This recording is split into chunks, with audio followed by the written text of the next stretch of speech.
Hrvaško pa je spet razklal kontroverzni pevec Thompson. Odnosi med mestom Zagreb in vlado so po včerajšnji potezi vlade, da zaobide lokalne oblasti in brez dovoljenja organizira sprejem rokometašev na osrednjem trgu, povsem zaostreni. Zagrebški župan Tomašević obtožuje vladajočo HDZ, da Marka Perkovića Thompsona že leto dni izkorišča za rušenje zagrebške mestne oblasti. Premijer Plenković mu odgovarja: to je paranoja. Vlada je v danem trenutku sprejela edino mogočo rešitev. In zdaj vse gre celo na ustavno sodišče. Tisa Strgel.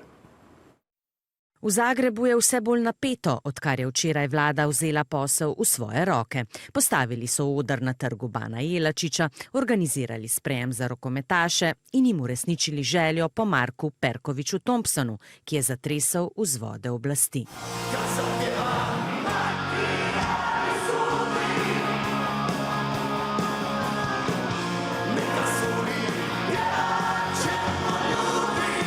Čeprav je sprejem minil brez incidentov, je župan Tomašević jasen. Proti političnemu precedensu, ki si ga je privoščila vlada Andreja Plenkovića, se bom boril po politični in pravni poti.